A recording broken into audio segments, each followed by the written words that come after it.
Thank you so much, sir. Good morning, ladies and gentlemen. It's an honor and a very proud privilege to be a part of the proceedings this morning on a very important subject of lymphomas and the emerging field in hemato-oncology. At the very outset, I thank Dr. M.B. Agarwal for giving me this opportunity, and I wish this webinar a grand success under his dynamic leadership. What I will do is I will just take you through some of the very basics, what lymphomas stand today and what are the challenges. You will see this slide many times, the pie chart showing the distribution of the lymphomas, and what we know today is that the number of the Dlbcls, what we diagnose in the clinic, stands up to almost about 50%. And there are various ways of looking at Dlbcl, whether that is the WHO classification, the site of origin, the viral etiology associated with that, and the molecular abnormalities which are associated with these lymphomas, or looking at the cell of origin as the focus of attention. And now we know that there are a lot of recurrent somatic mutations, and these mutations are being looked at from the risk stratification, and maybe the future lies around these recurrent somatic mutations along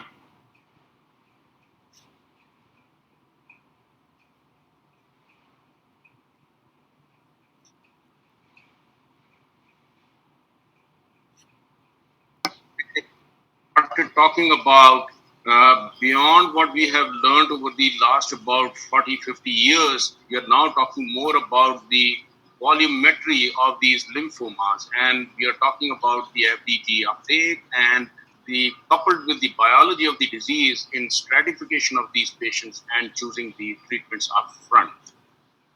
Despite whatever has happened over the last about 50 years, with the CHOP and introduction of the monoclonal antibodies, the complete remission rate stands at about 80%. We do fail in about 20% up front. And out of these, in the high risk groups, the overall survival and the progression free survival mirrors at 5 years and stands at about 50%. So there is a huge unmet medical need even today in this science of lymphomas, which are deemed very highly treatable and very largely curable as well. But the gaps still remain beyond that. So these strategies, and I'm sure all this would be discussed during the deliberations, have been around dose intensification, choosing the next generation anti-CD20 monoclonal antibodies, and integration of the new compounds. So this slide virtually summarizes our approach. Would need to deliberate on that. And what do we do for the CNS disease? We also need to have a more clearer strategy for these patients. However, we do know that the gene expression profiling is helping us understand and put these patients into different groups, and the primary mediastinal versus the GCB versus the non-GCB types.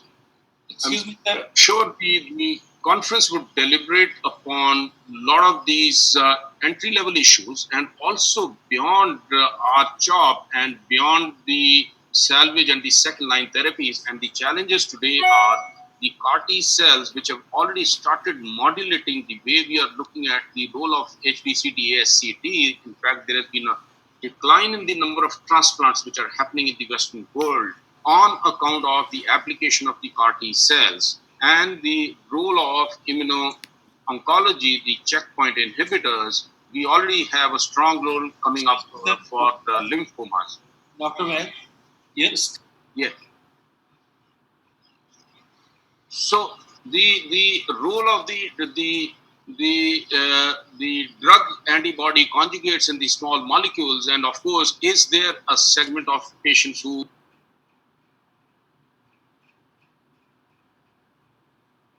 neuroimaging softwares and the artificial intelligence which is creeping into slowly but very surely into most of the areas of medical science and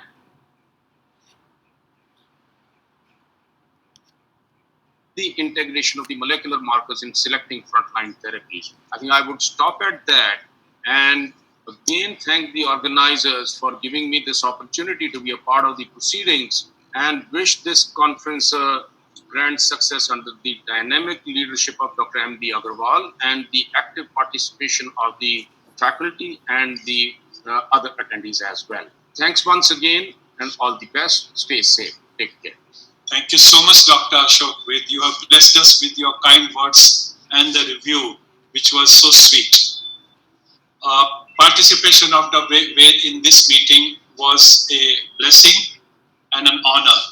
We start with the speeches of our faculty now, and the first speaker is Dr. Manju Sengar. Those who have logged in late, I have the pleasure of introducing her. She's Professor, Department of Hemato-Oncology at the prestigious Tata Memorial Hospital, Parel, Mumbai. And she's going to speak to us on a very important subject of genetic polymorphism of Dlbcl. Over to Manju. Thank you, sir. I'm going to switch off my video because there is a problem with my internet connection. So I don't want my voice to be breaking. So I'll just switch off the video. Yeah. So good morning, everyone. And it's a pleasure to be here on a Sunday morning and doing something which is totally non-COVID in the current times. And I've forgotten probably in the last 3 months that how to treat probably lymphomas by getting so much involved in the COVID management. So thank you so much, sir, for bringing me back to lymphomas. So the topic allotted to me is genetic polymorphism, and probably we mean by that is genetic heterogeneity of the diffuse large B-cell lymphoma.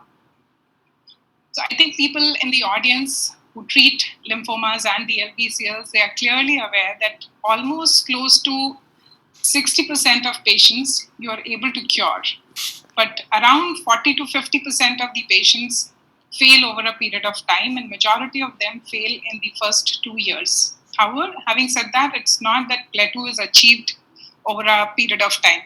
Before I go ahead, I just wanted to confirm if my slides are visible because I couldn't see Dr. Ved's slides. So just Manju, we can see your slide properly and you can hear you. Fantastic. Thank you, sir.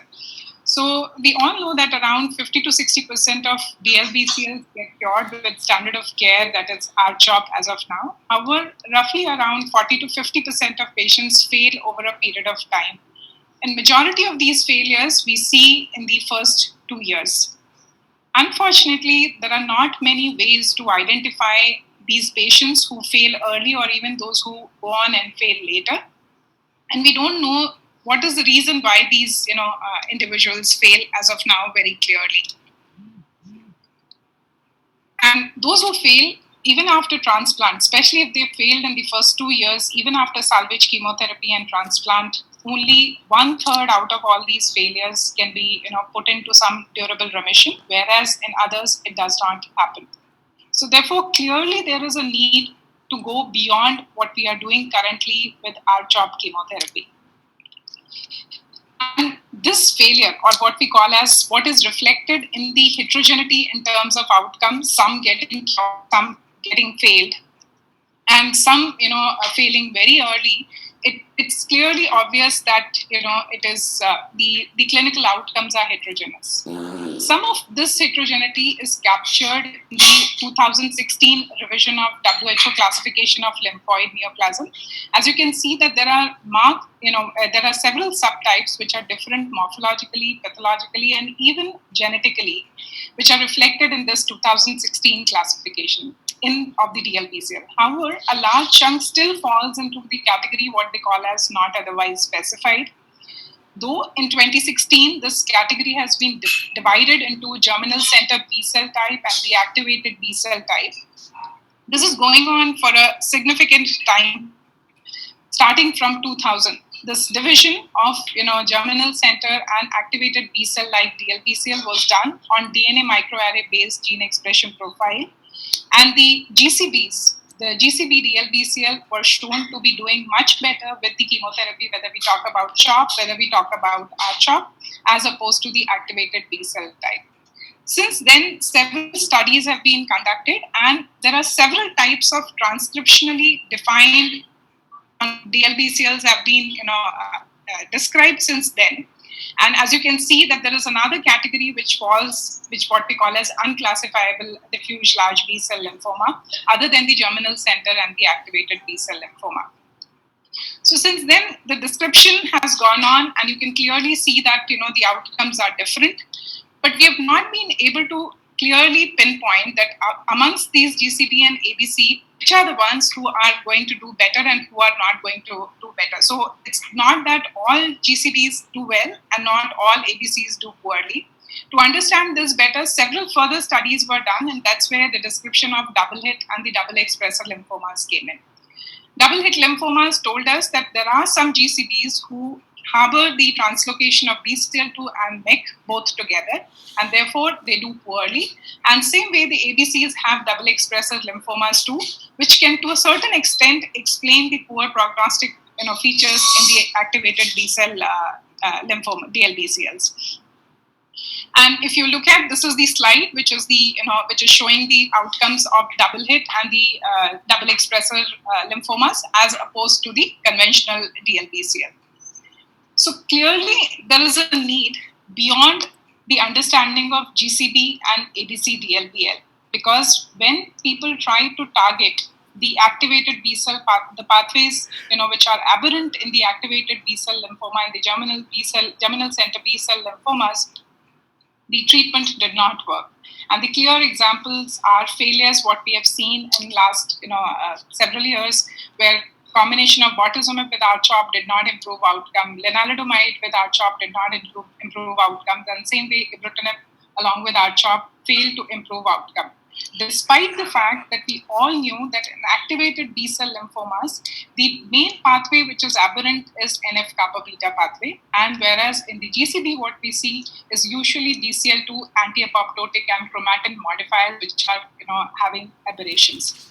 So despite having this understanding of underlying biology behind ABC and GCB and a subgroup what we call as unclassifiable DLBCL, we have not been able to make much change therapeutically as of now, and haven't been able to address this group of lymphomas which are clubbed under DLBCL. And the reason behind this is this particular slide, which shows that if you look at diffuse large B cell lymphoma and if you look at the mutations which are there in diffuse large B cell lymphoma, it's a whole lot of abnormalities which are seen. In fact, the studies have shown that there are almost close to 17, median of 17 mutations which you can see in patients who have de novo DLBCL.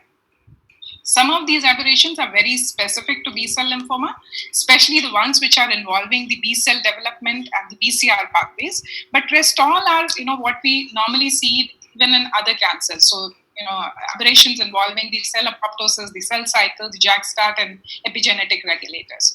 So if you look at this all looks so chaotic all over the place, and we are not sure that if a disease is so heterogeneous, are we ever going to make any sense in terms of designing what is the need for the current hour, that's called as precision medicine, one, and second, whether we will be able to go beyond, that 50 to 60% outcome. And that's the reason why several studies have tried to club together these, different genetic aberrations into several more subtypes. And I'm going to focus on three main studies which have come from 2017 onwards, trying to understand better the heterogeneity of DLBCL and making some sense out of this heterogeneity so that we can define and devise better ways of treating diffuse large B cell lymphoma. So the first study which came in 2018, which looked at roughly around 570 de novo diffuse large B cell lymphoma. They subjected these paraffin blocks to the multi-platform analysis. That is, they did the whole exome sequencing, they did the transcriptome analysis in this, and they found several mutations. They tried to club these mutations with respect to the score which they devised for activated B cell and the germinal centered B cell diffuse large B cell lymphoma. And what this slide shows is if you have a low score which corresponds to the GCB, and if you have a high score that corresponds to the ABC, and as the score increases, in between lies what we saw in the slide, where they had a third type, or the type 3 of Dlbcl, or what we call as unclassified Dlbcl, which doesn't fall into GCB and which does not fall into ABC. And as you can clearly see that the CD79B and the MYD88 mutations, and to be very precise, this MYD88 mutation was L265P mutation, they fall in the extreme, meaning where the ABC score is much higher, that is where they fall. Same way, the CD79B mutation alone, not the double mutation, also is enriched in the ABC subtype. If you look at the MYD88, it's all over the place, but much more seen in the ABC category as opposed to the GCB and the L265. The Notch1 mutations are typically seen in the ABC, and BCL6 fusions are seen in what we call, or what we understood till date as unclassified, along with the Notch2 mutation. The BCL2 and EZH2 mutations, they were predominantly seen in the, based on the gene expression predictor score in the GCB subtype. So this was the pattern which they observed between ABC and GCB, and based on this, they identified 4 categories other than what they could not define as ABC, or a specific subtype of ABC or GCB, which they called as other category, or those which remain unclassified. So these 4 categories are where you see double mutation of CD79B and MYD88. That's what they call as MCD. Where they saw the BCL6 and the Notch2 mutation together, that's what they called as BN2. The category where the Notch1 mutations were only seen, they defined that as an N1 category, and where the predominant abnormality was EZH2B mutations, they called that as EZB. So roughly around half of the Dlbcl they could put into these 4 categories. The remaining continue to be classified as EBC, ABC or GCB, or unclassified. If you look at amongst these 4 categories, so let's look at the double mutant where CD79B and MYD88 is there. This category is predominantly in the activated B cell type. And same way, if you see the N1 where only the Notch1 mutations were there, this is predominantly in the ABC type. Whereas the BCL2 and the BCL6 and the Notch2 mutations had representations of all 3 subtypes, that is ABC, GCB, and unclassified type. And same way in the EZB, you had predominantly germinal center B cell. So what this particular, the understanding of the genetic diversity and heterogeneity did, that it classified into 4 categories, and which had representation from ABC and GCB, MCD and N1 representing predominantly the ABC, and the EZB representing predominantly the GCB subtype. So this is what they defined. And if you look at the genetic abnormality, for understanding this, and though it's a very complicated and tiny font slide, the important thing here is because this defines what are the pathways which are abnormal. So if you look at the MCD where you had 79B and the MYD88 mutation, clearly the proximal B cell receptor involvement pathway is abnormal here, and therefore you can consider targeting this with ibrutinib. So ibrutinib did fail with R-CHOP, but the reason probably was that everything in the activated B cell type was clubbed together, and therefore it was not purely driven by the CD79B and MYD88 mutation. Another important, the clinical implication of this was that they were clinically different also. So the patients who had MCD subtype of Dlbcl had much more extranodal disease, had CNS involvement. So that is something which is, typical of MCD subtype. So clearly to say that this is a subtype of Dlbcl which has both clinical and pathogenetically different, presentation. Coming on to the BN2, which is again an ABC subtype, here what we saw was predominantly NF-kappa beta pathway driven, pathogenesis, and therefore targeting NF-kappa beta pathway here would probably make sense as opposed to targeting the entire ABC with the bortezomib or with the any other NF-kappa beta inhibitor. If you look at the EZB here, predominantly the BCL2 translocations were involved, and therefore you can think in terms of targeting with the BCL2 inhibitors, whereas again in N1 you had Notch mutation and the NF-kappa beta pathway. If you look at the outcomes were also different. The MCD and N1 did much worse as compared to EZB and BN2. So there is a clear clinical implications also that they behave differently, not only just presentation and genetics wise, but even with the clinical outcome. And same way, if you look at within the ABC category, the MCD and N1 do much worse as compared to the other categories. If you look at the GCB subtype, the one which has EZB signature did much worse as compared to the other GCB. So what this entire study meant that there is a clear distinction between ABC and GCB, and there are several subcategories, and that probably explains the failure of several of these R-CHOP plus therapies in diffuse large B-cell lymphoma in de novo setting. Very similar, around 304 Dlbcl, and they could identify 5 subtypes of diffuse large B-cell lymphoma. This is a very crowded slide. I'm just going to define each one of them individually. So if you look at the cluster 5, the predominant subtype here is more than 90% of this cluster 5 was activated B-cell type, and again driven by CD79B and MYD88. So what I mean to say that the MCD category of the previous paper is very similar to the cluster 5, not only in terms of mutation, but again, similar clinical presentation of high extranodal site involvement, CNS involvement, and poor outcome when we look down in the clinical category down the line. And if you look at the cluster 1, this is again predominantly activated B-cell subtype. And you can see here, this is driven by BCL6 and Notch mutation.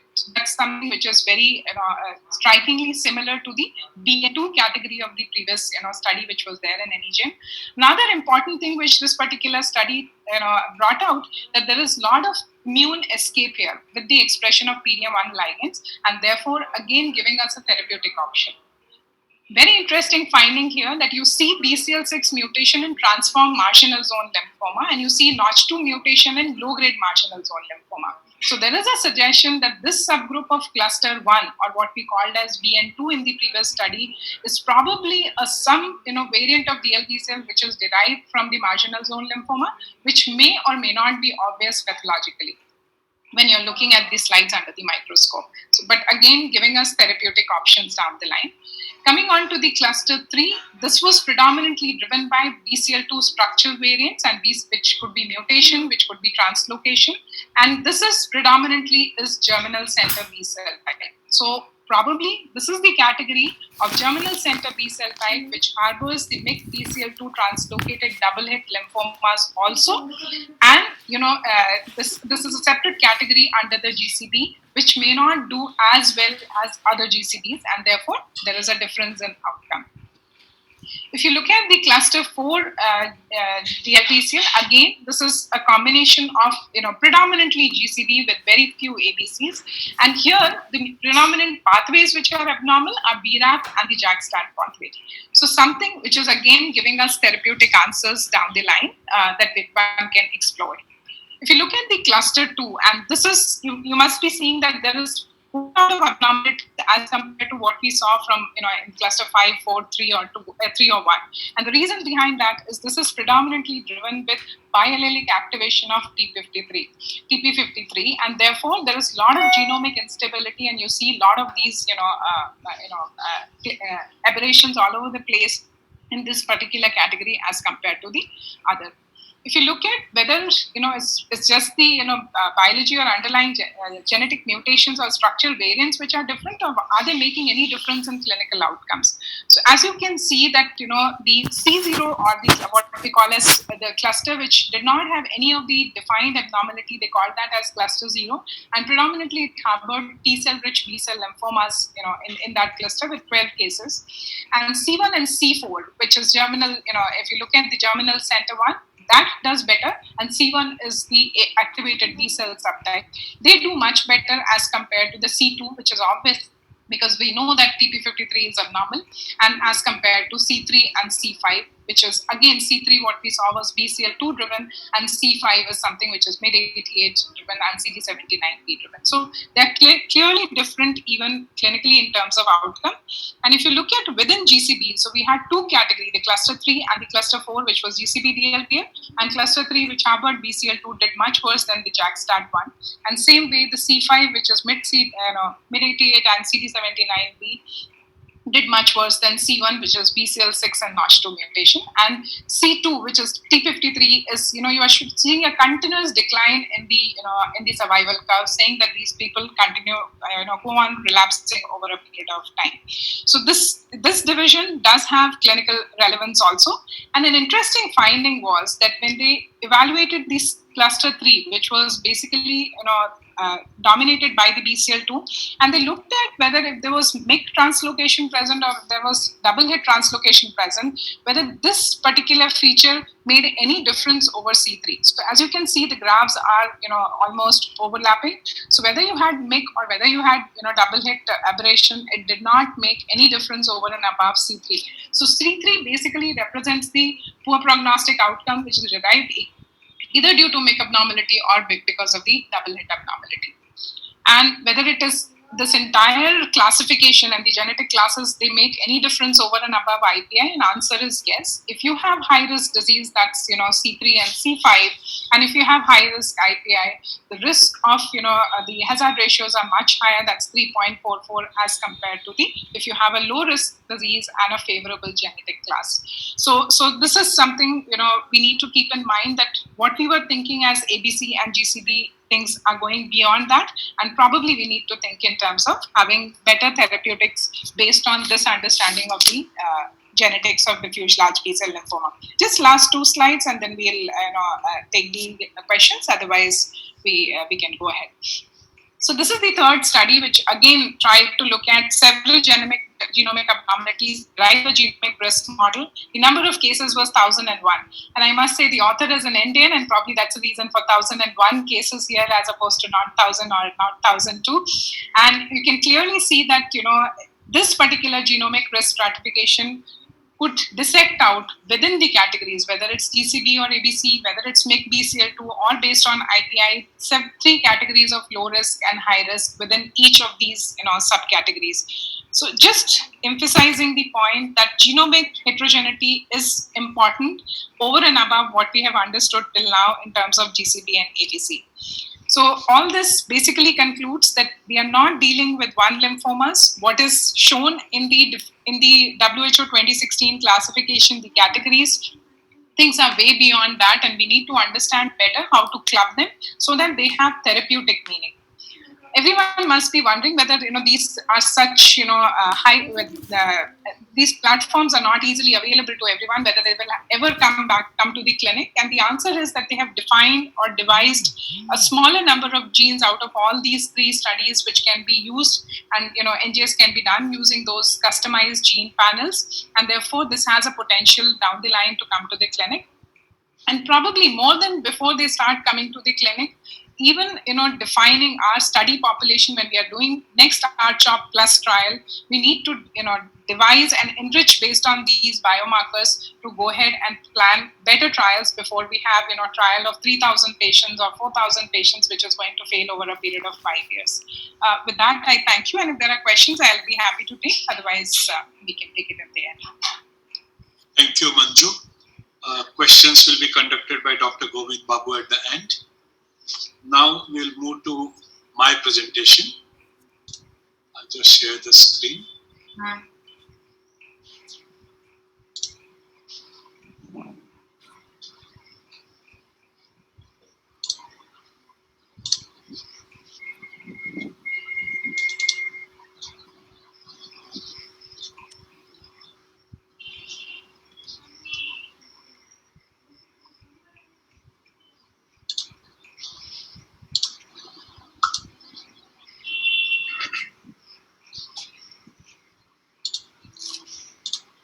Can you see the slide? No, sir. Not yet.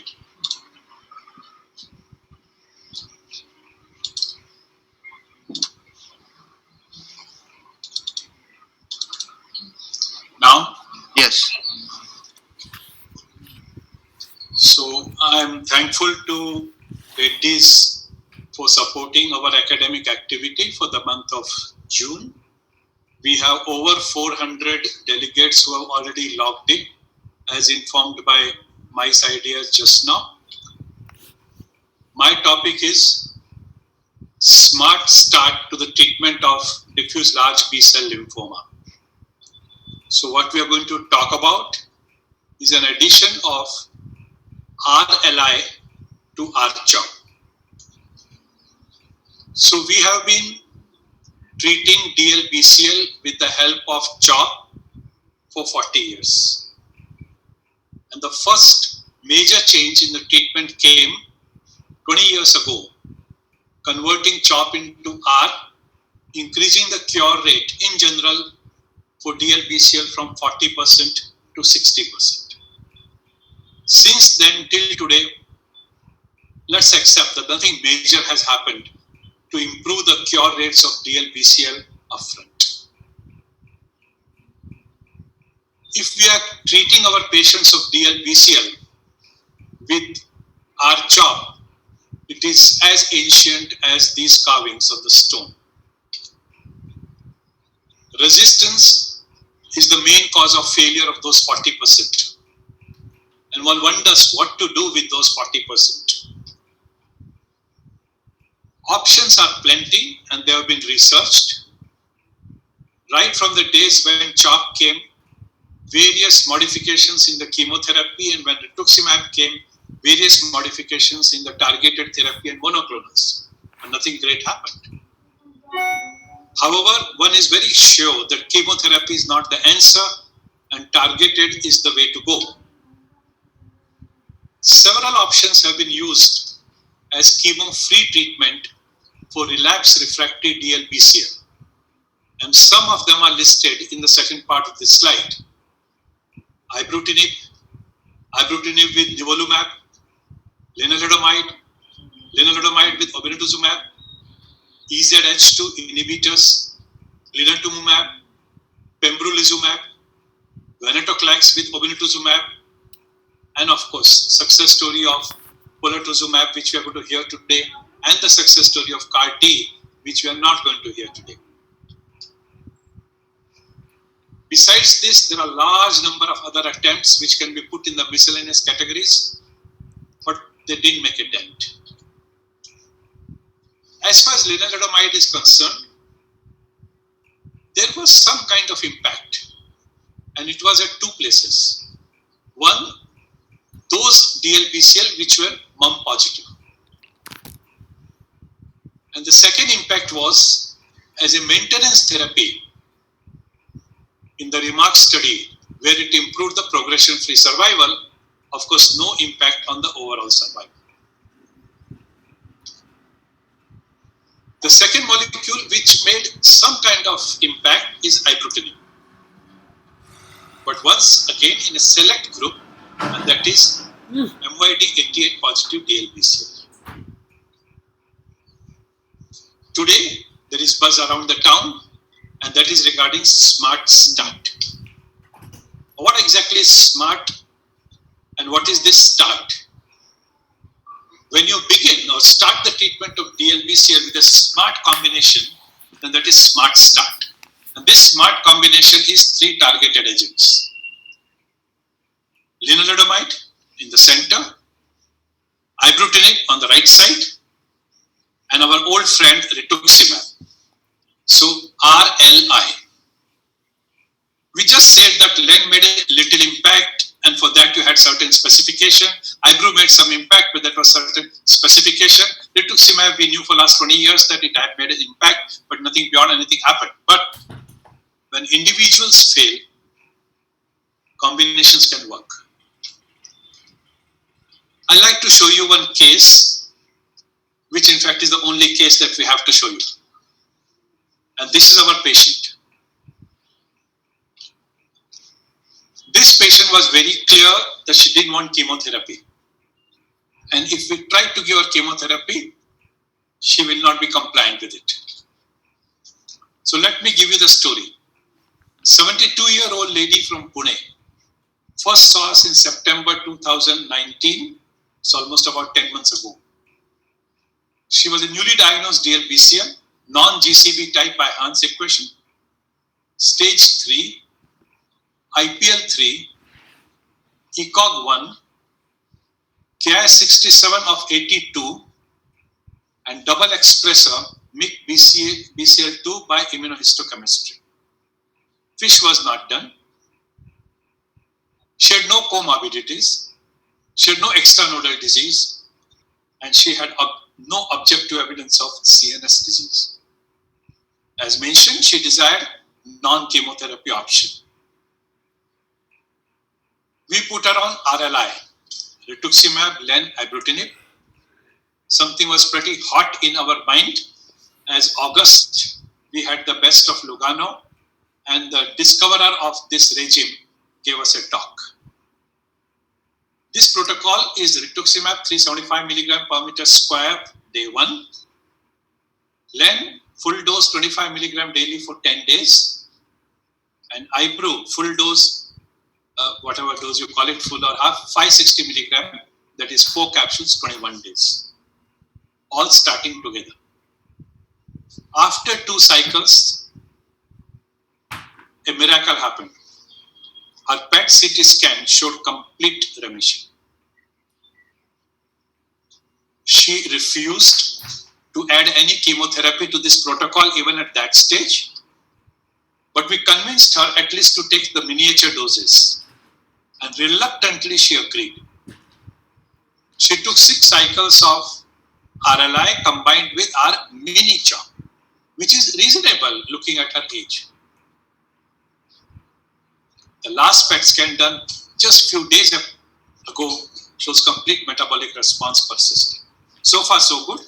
Let's hope that another 1, 2, 3, 4 years she does not relapse. So Dlbcl could fight lenalidomide, it could fight ibrutinib, but it could not fight a combination of RLI when 3 join hands together. Now let me present this study to you. This was phase 2 study, combination of RLI to R-CHOP, upfront in newly diagnosed patients of non-GCB type Dlbcl. So there are a lot of specifications. These 3 drugs are R-CHOP, newly diagnosed non-GCB. There is a background to this, and that is this publication by Ramachandran in ASH 2018 in the form of an abstract number 402, where there was a phase 2 study of RLI for relapsed refractory non-GCB Dlbcl showing an overall response of over 50%, and this response lasted for 9 months. Based on this, the SMART START trial was designed by Jason Westing from MD-ACC to determine the efficacy of RLI before and then with chemo in newly diagnosed high-risk non-GCB Dlbcl. And of course, this is not the only presentation. He has been making this presentation left and right all around the world, but this is one of the latest, ESCO 2019. I tried my best to see whether he gave an update in the EHA which is going on, but so far I couldn't lay a hand on it. So that's the handsome Jason Westing, and that's the Institute MD Anderson Cancer Center, which is champion of devising various kind of protocols. Failures are there, but they often succeed, and this is one of the protocol where success knocked their doors. Selection of what you do is very important, and I think Jason landed up with good selection. All the time you keep thinking whether you will really create something which is useful, and this study is one of them. Rituximab is standard use for Dlbcl in R-CHOP, almost all patients. Len, as you know, is an IMID approved for myeloma, MDS, mantle cell lymphoma, and our R-square for follicular lymphoma. And there is some single agent activity in relapsed ABC type of Dlbcl. Ibrutinib BTK inhibitor approved for mantle cell lymphoma, path breaking in CLL, extremely used for Waldenstrom and margin zone lymphoma, and has single agent activity again in relapsed ABC type Dlbcl. So Len active in relapsed, Ibru active in relapsed, we got rituximab with you. So that's Len, that's Ibru, and this is the study design. So this was a single center, non-randomized phase 2 study, high risk, newly diagnosed, non-GCB by Hans, performance status 0 to 2. Study of 60, rituximab, day 1, Len, every day for 10 days, Ibru, every day for 21 days. This is followed by 6 cycles of either EPOC or CHOP at interval of 21 days together with RLI. The primary endpoint was to look at overall response after 2 cycles of RLI alone, then looking at CR after 2 cycles of RLI alone, and then after 6 cycles of RLI plus chemotherapy. And there were secondary endpoints. Now let's look at the baseline characteristics. So 60 subjects, median age 63, range 29 to 83. More than 70-year-old, 28 of these. So just less than half of these. Females, half of them. Median IPI score was 3, with score of 3 to 5 in half of them, 51%. Ki67 more than 80 in 3/4 of them. Stage 3-4 disease in again 2/3 of them. Double expressor 19 out of 35 where this was available, and double hit 1 out of 37 where it was available. Let's look at the responses, and this is going to amaze you. So after the completion of 2 cycles of purely targeted non-chemotherapy RLI, what you see in the light blue is complete response. 1/3 of the patient had complete response by RLI alone. Half of the patients in addition to this had partial response. When 2 cycles of chemo plus RLI were over, that means overall 4 cycles of RLI and 2 of R-CHOP, 73% of patients had complete response, and remaining 27% had partial response, 2 together 100% response. And that is magic. At the end of 6 cycles of R-CHOP with RLI, preceded by 2 cycles of RLI, 96% complete response with 4% partial response. And that's why I call it magic. Same thing shown over here. So these are overall responses at the end of the treatment, 100%. The CR, 36, moving to 73, moving to 96%. Survival, median time to progression not yet reached. This was ASCO, so this was mid of last year. Range being 32 to 938. Median overall survival not yet reached, range 74 to 938 days. So time to progression with RLI prolonged. If you compare with the historical results of R-CHOP with Ibru or R-CHOP with Len. In fact, R-CHOP addition of Ibru or R-CHOP addition of Len was futile, it did nothing. But put them together, Ibru and Len, R was already there, and you saw what happened. Progression-free survival of 94% at 1 year for those 19 patients who were double expressor. And this was better than dose-adjusted R-EPOC. This was better than R or G, that is Gaziva with CHOP plus venetoclax. And this was better with R-CHOP with bortezomib.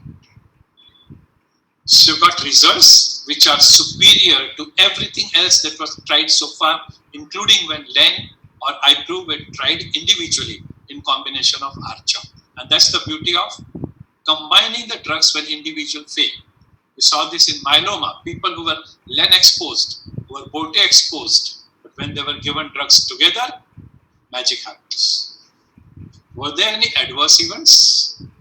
So the usual adverse events, if you look at all grade, about half of the patients had nausea, peripheral sensory neuropathy, diarrhea, oral mucositis. 1/3 of the patient had hematological toxicity, anemia, thrombocytopenia, rashes.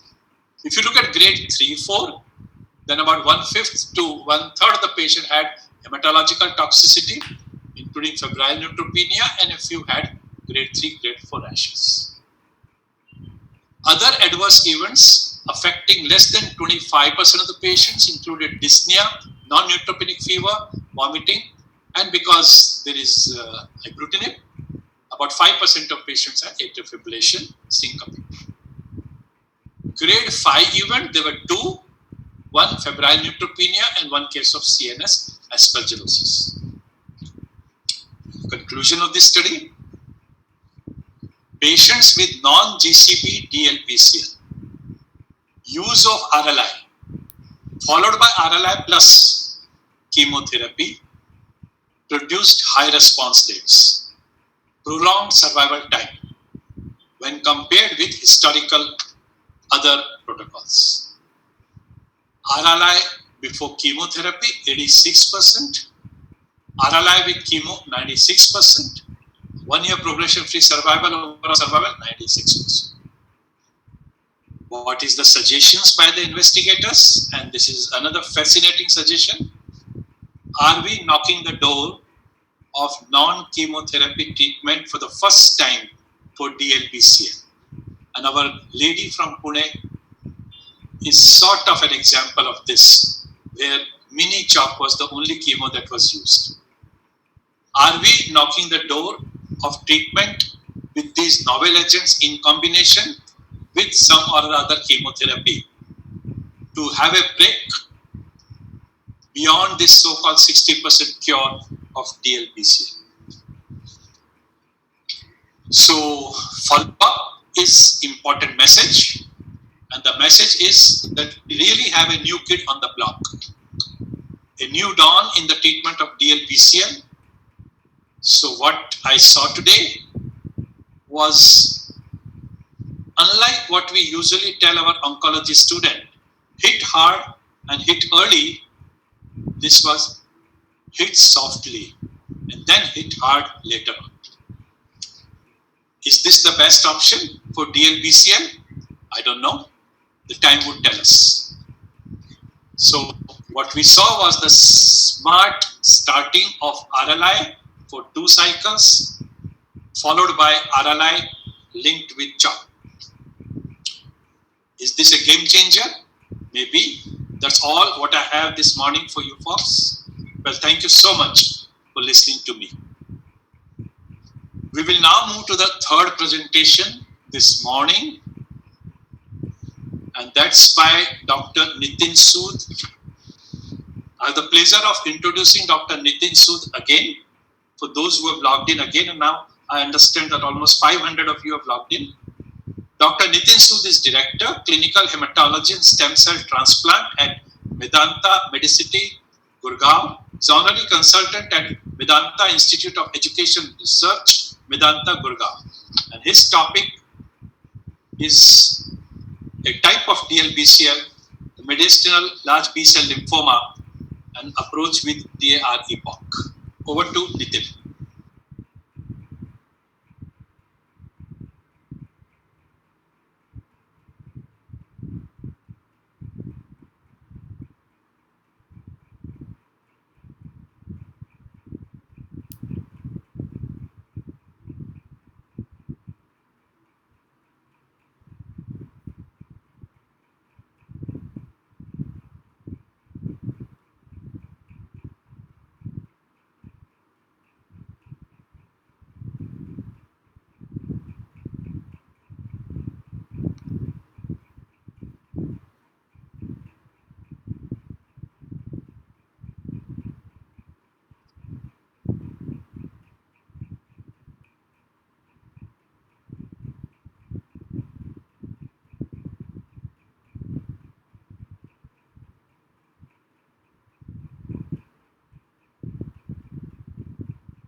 দেখতে ইয়ে হচ্ছে কিনা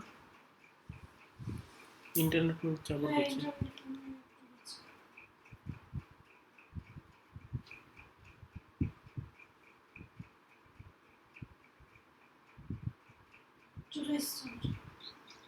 Thank you, sir, and thank you for inviting me for this talk this morning. And I had the pleasure to listening to your talk, which was wonderful. And I hope this protocol comes through eventually. Can I just ask if my presentation is visible and I'm audible?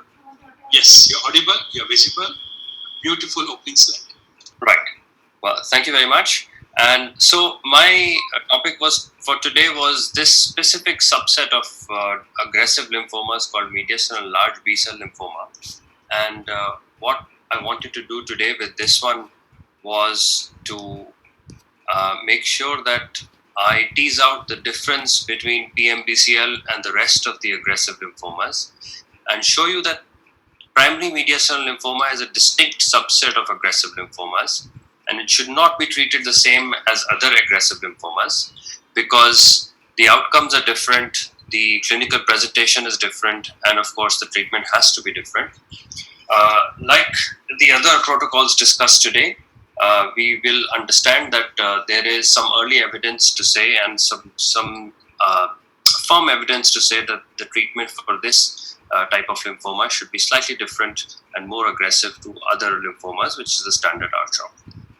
So standard of care for this type of lymphoma is changing, and I'll show you some slides, some clinical trials that support the argument that dose-adjusted EPOC should be the standard of care.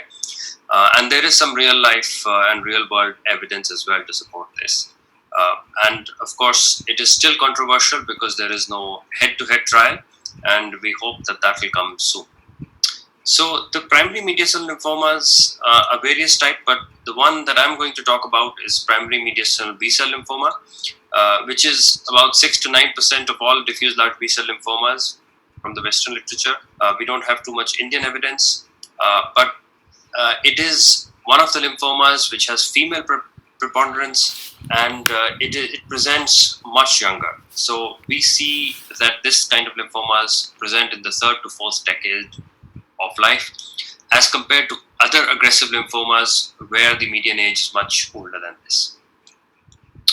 So it's called an extranodal aggressive lymphoma because it is extranodal, doesn't arise from a lymph node. In fact, it arises from a specific subset of thymic B cells, and it's a distinct entity. It shares some features with Hodgkin's lymphoma actually, which is why it's so different. And on histopathological examination, we can see some medium to large size, cytologically abnormal, atypical lymphoid cells with some abundant cytoplasm, and there is a lot of fibrosis around. So this slide, I wanted to show you that the median age is very different to ABC and GCB type of DLBCLs. And as we know, the median age there is 66 and 61, which is kind of the same as each other. And the majority of patients, as you can see, are more than 60 years old.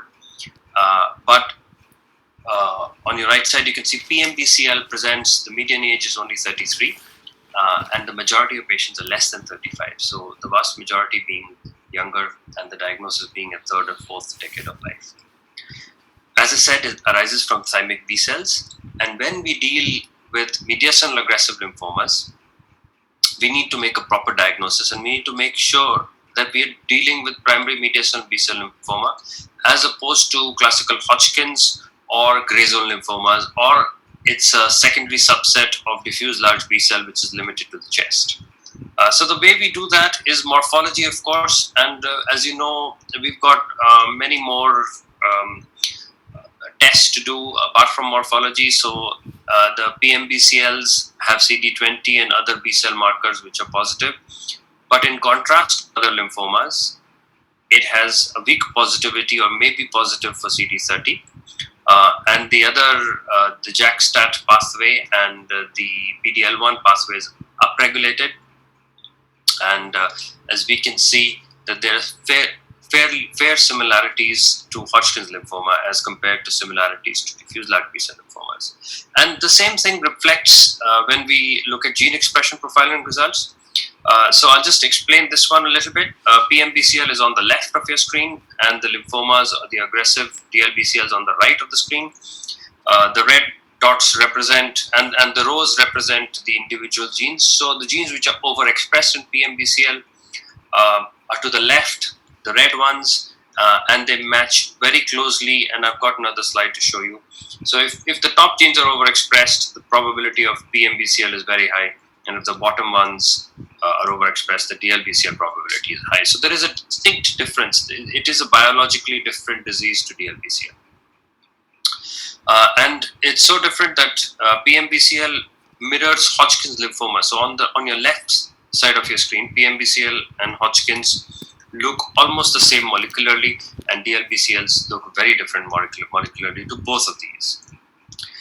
So when you have an aggressive primary mediastinal lymphoma, there are four possibilities: a diffuse large B-cell lymphoma with just mediastinal involvement, an entity called mediastinal gray zone lymphoma, a primary mediastinal B-cell lymphoma, which is the one that we're discussing today, or a classical Hodgkin's lymphoma. So it is important that we tease out the difference between all these. We do all the tests that we can to arrive to the correct diagnosis so that we can offer them correct treatment and give them a proper prognosis. Because the prognosis of PMBCL is very different to other lymphomas. So the way we make a diagnosis is the standard lymphoma diagnosis. We do a biopsy and we look at tumor morphology. We do the IHC where pan B-cell markers are expressed, including CD20. Some other markers that we know are expressed are a weak expression of CD13, the MAL protein, and CD200 in specific. So imaging is done. And the specific thing about PMBCL is that it's predominantly a localized disease. Very rare to have a primary mediastinal lymphoma which is outside the chest. Very rare involvement of the bone marrow, very rare involvement below the diaphragm. And sometimes relapse disease can have this, but upfront disease, it's very unlikely. So if you have all this, then it becomes all the more important to rule out other forms of lymphomas. And we can do additional stains, especially PD-L1 and CD13 in doubtful cases. So we know the presentation. They present with a bulky mediastinal mass because that's very often the only area of disease. But superior vena cava syndrome, which is one of the major oncological emergencies, is present in almost more than half of the cases. So we need to make sure that we understand this, we recognize this early on, and we can start treating this very quickly because it can have very grave consequences in case it's not treated upfront, quickly, and properly. So the patient may present with facial and arm swelling. They may have dyspnea, cough, chest pain, and the pericardial effusion and swelling of the face, which are typical features of the superior vena cava syndrome. So generally, it's stage 1 or 2 disease at diagnosis. As I said, it's rare for primary mediastinal lymphoma to go outside the chest. Usually, there's no diaphragmatic disease. The marrow is not involved. They generally low in age, meaning they're younger patients, they're more females, so the IPI risks comes as low, which is part of the reason why they do so well with treatment and why intensification is possible in terms of chemotherapy. So just a word of caution, we need to make sure it is what it is and make sure we rule out especially Hodgkin's lymphoma where treatment is very different and systemic DLBCL again where treatment is very different. So now to the main part of my presentation, the treatment options. And we know that in the past, we used to escalate treatment beyond CHOP. And when rituximab came about 20 years ago, one of the first rituximab trials was the MINT trial.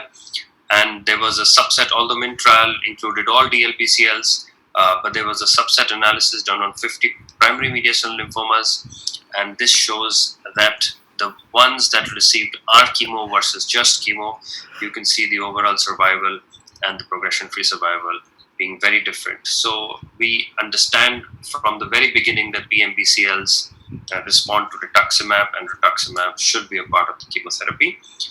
But the first hint of intensification, and that intensification of chemotherapy would help came from the UK NCRI RCHOP 14 versus 21 trial.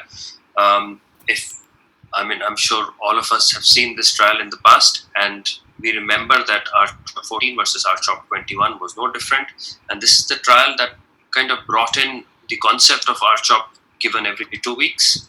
And if there is a patient who's desiring to finish chemotherapy, of course, needs more growth factor, RCHOP 14 can be offered as part of standard treatment in other forms of lymphomas as well. But what this trial really did was introduce the concept of intensification, and that intensification would be helpful in some subset of DLBCLs and primary mediastinal B-cell lymphoma. Subgroup analysis of 50 patients again showed that RCHOP 14 performed much better in this subset of patients than RCHOP 21 did. And the overall survival plateaued at about 80%, which is higher than the other DLBCLs that we see. So, encouraged by this, a dose-adjusted EPOC, which was infusional chemotherapy, infusional anthracyclines, which would give you more intense cytopenias. And the other specialty of EPOC was that EPOC would let you choose the dose depending on tolerance, and there are various levels of dosing that you can go on, especially the anthracycline dosing. And if the patient is tolerating it well, you can scale it up quite quickly, at the same time scaling up the CR and the overall survival rates. So the NCI group prospectively did this study, and this was published in New England Journal in 2013. And this is the study credited to change the course of treatment in this subset of lymphomas. So I'll just show you a few slides on this study. The overview was you intensify the RCHOP, and RCHOP becomes EPOC, and it becomes an infusional regime, and you get to change the doses as tolerated and increase the doses in each cycle. So as you can see, these are fantastic results. Event-free survivals, overall survivals, almost horizontal lines, the overall survival being in excess of 90%. And at the same time, when they were presenting the study, they compared it to the overall survival and event-free survival in the Stanford group, and which kind of mirror each other, although the follow-up in Stanford group was slightly shorter. So with a follow-up of 63 months, if you get an overall survival of more than 90%, that is great. But the only drawback of this study was it wasn't randomized, and EPOC wasn't. It was a single-arm trial, and EPOC wasn't compared to the standard of care, which would have been great because that would have kind of put the last nail in coffin of the RCHOP. So one of the major problems and major worries with this trial was whether it'll have a bad effect on the heart.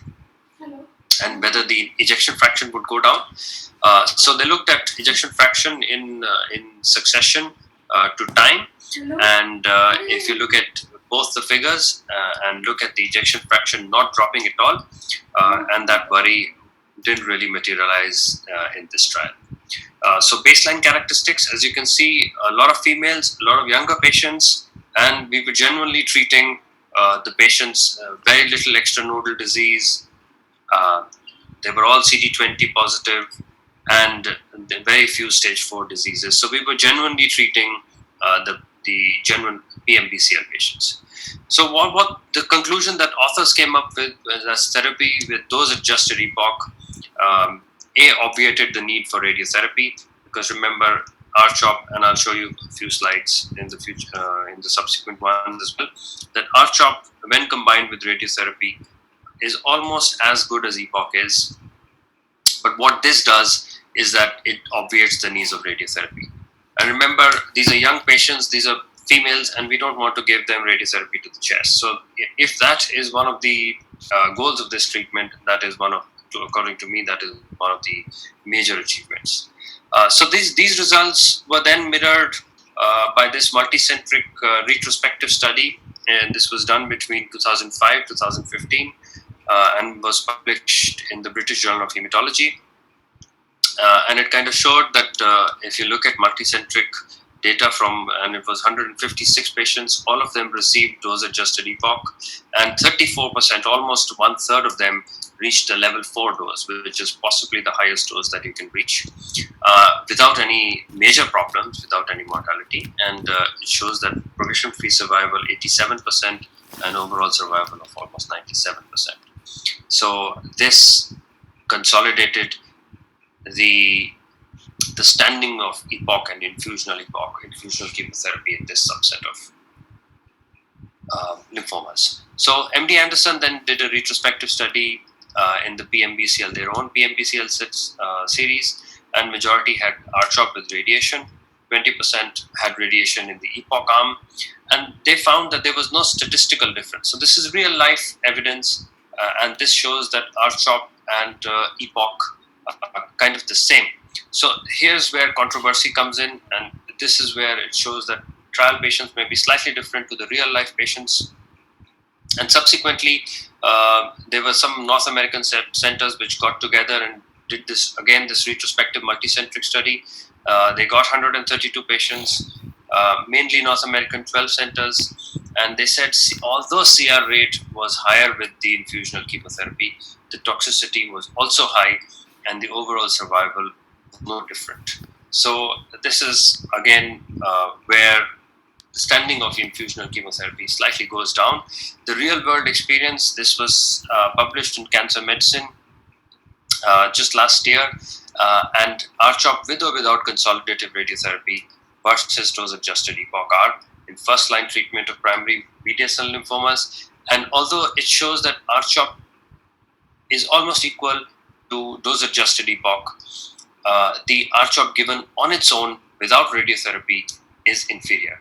So there is no difference between R-CHOP and radiotherapy, which is an option in standard frontline therapy, but just giving R-CHOP on its own may be inferior to EPOC. So based on all this and the 2013 landmark trial, NEGM published that most of the centers, and this is one of the publications, shows how centers have changed their standard practice. And before 2013 April, most of the centers used to give R-CHOP, and as you can see, the ascent of R-CHOP to infusional EPOC has been clear since then. And after April 2013, a lot of centers have changed, and the proportion of dose-adjusted EPOC with rituximab has gone up. So to conclude, I just wanted to demonstrate that PMBCL is a different biological entity. It is much more closer to Hodgkin's lymphoma and very different to the standard Dlbcl, whether it's GCB, non-GCB that we see. Dose-adjusted EPOC is feasible, can be done at most centers, as long as you can monitor the patient carefully. Of course, you need the central line, and which most of us do with R-CHOP anyway. You need a lot more monitoring, you need a lot more growth factor, but there is flexibility with the dose of chemotherapy that we can give. So the patient that tolerates it very well, we can escalate very quickly, and more importantly, we can avoid radiation in these patients. Of course, R-CHOP with radiation remains a viable option, and should be. I mean, most people and some people do that, and it is one of the considerations. So with that, thank you very much for listening to me. And I believe we're taking questions at the end, so I'll wait for my turn. Thank you, Dr. Nitin. And we move on to the last formal presentation this morning. That is by Dr. Vamshi Krishna. Again, for those of you who have joined late, he's Senior Consultant, Medical Oncologist at Apollo Cancer Hospital, Hyderabad. And he's going to speak to us about polatuzumab vedotin in DLBCL. Over to Dr. Vamshi. Good morning, sir, and thank you for giving me this opportunity to speak on this interesting topic. All the previous speakers have done a fantastic job on talking of DLBCL, and it is my honor to talk a little bit about the new kid on the block, a new drug that is potentially going to really help us change our management. I hope my slides are visible and I'm audible clearly. Yes. Yeah, thank you, sir. Right, so polatuzumab vedotin is what I have been asked to speak about. The reason we really need to talk about is, though we are pretty confident about DLBCL and we are very happy about the initial 60 to 70% that completely respond and do well, a very satisfying disease to treat. The fact remains that for those patients who are actually refractory to R-CHOP, that's around 10 to 15%, and those patients who relapse early, that is within 10, 12 to 18 months, there the prognosis is actually not good. It is not a very satisfying disease, and it is rather frustrating to treat these patients. These patients have a pretty dismal outcome, and without treatment, the outcome is only 3 to 4 months. When we talk about their treatment wise, rituximab based salvage chemotherapy followed by autologous stem cell transplant is the standard of care. However, quite a few of patients are either ineligible for this transplant or they do not respond well enough to the initial salvage chemotherapy to undergo a transplant. And the options for these patients are quite limited. Now, the Scholar-1 study did show us that those patients who relapsed early had a very bad prognosis with a median survival of only 6.3 months. In those patients who were primary refractory, those who were refractory to second line, and those who relapsed less than 12 months post autologous transplant, again, the event-free survival is just around 6 to 7 months. When we looked at those patients who got CR, the outcome was better at 14.9 months, but still those who did not get a CR, that's a PR or a non-responder, did very poorly. So the existing treatments presently for relapsed refractory DLBCL include high-dose autologous stem cell transplant, which is the treatment of choice. Those patients who are ineligible are treated with palliative intent. They may receive single agent or multi-agent therapy depending on difference tolerance. And of course, the prognosis worsens with each subsequent relapse. Both ESMO and NCCN guidelines per se talk of platinum and gemcitabine based therapies or on rituximab based therapies, all with or without rituximab or rituximab similars. There is an unmet need for those patients with aggressive disease who require urgent treatment. And this is where the drug called polatuzumab vedotin comes in place. Now, polatuzumab is an antibody drug conjugate targeting CD79B that is specifically targeted in is expressed in follicular lymphoma and Dlbcl. When we look at an ADC, what we find is a drug that is showing a expression that will bind to the surface expressing molecule, get internalized, and therein there is a linker that binds the drug to the cytotoxic drug to the remaining molecule that is cleaved, and here the chemotherapy agent is known as MMAE, that stands for monomethyl auristatin. So monomethyl auristatin is the actual chemotherapy drug that inhibits cell division and triggers apoptosis. The remaining part of it, the linker molecule as well as the CD79B recognizing molecule, are those which form the components of the entire drug, that is the polatuzumab. Now, the initial safety run-in phase 1B portion showed a promising objective response with pola and bendamustine rituximab in heavily pre-treated patients, and therefore this combination was used in further trials and is of course being evaluated in a lot of other trials as well. When we look at the history, a relatively short history starting from 2012, the first study was known as the Romulus study. Now, the Romulus study included polatuzumab with either bendamustine and rituximab, or it used another drug known as pinotumumab, which would be targeting CD22. At the end of it, the decision was taken to promote polatuzumab. In 2014, there was a concern raised about the dosing. So the higher dose was associated with toxicity, and from then on, the dose has become 1.8 milligram per kilogram, and subsequently, that's the dose we have been using. In 2016-17, FDA gave orphan drug designation, and later on, there was a breakthrough designation, and finally, in 2019, the FDA has approved this drug in combination with bendamustine rituximab. Based on this trial, the GO29365, a bit of a mouthful, but this was the study that established it, and I'll be talking in detail about this study and how the drug really fits in. So this was the paper publication by Sen et al. And this was polatuzumab vedotin in relapsed refractory DLBCLs. There was an initial safety run-in. Now, when you look at it, it's called POLA-BR, that's polatuzumab and bendamustine rituximab, or BG, that stands for bendamustine obinutuzumab. In the relapsed refractory DLBCL setting, the number of patients was of course 6 and in each arm, following which the randomization was done for the POLA-BR versus BR. Remember, this is a phase 2 study. Now, the randomization was 1:1 with stratification based on duration of response. Number of patients is 40 in each arm. It's a phase 2 study. So 40 patients is good enough. Looking at the complete consort diagram, just looking at the bottom of the study or bottom of the slide, discontinuation was 36 due to 28 deaths. 11 patients had adverse events, progressive disease in 17 patients on the bendamustine rituximab arm. When you looked at the polatuzumab arm, the discontinuation was only 29.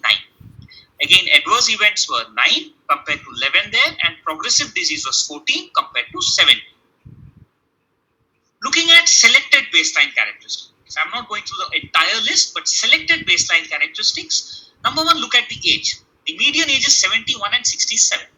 This is not a very good age where we can be aggressive with our treatments. We cannot really plan a autologous stem cell transplant in most of these patients.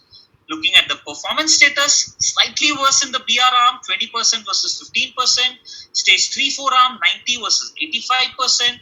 Bulky disease, again, slightly higher in this group, though the numbers are not very big, but percentage-wise slightly higher. And then, looking at the number of lines of prior treatment, median was 2 in both the arms. 6 patients on this arm and 9 on the other arm received prior bone marrow transplant. Almost all the patients got anti-CD20 agent before. Coming to the refractory patients, 83% here and 75% had progression within 6 months of the last treatment, and 70% and 50% respectively were primary refractory patients. Just looking at why the patients were transplant ineligible, just look at the last column here in the Pola BR versus the BR. Around the age was responsible for 32% and 47% here.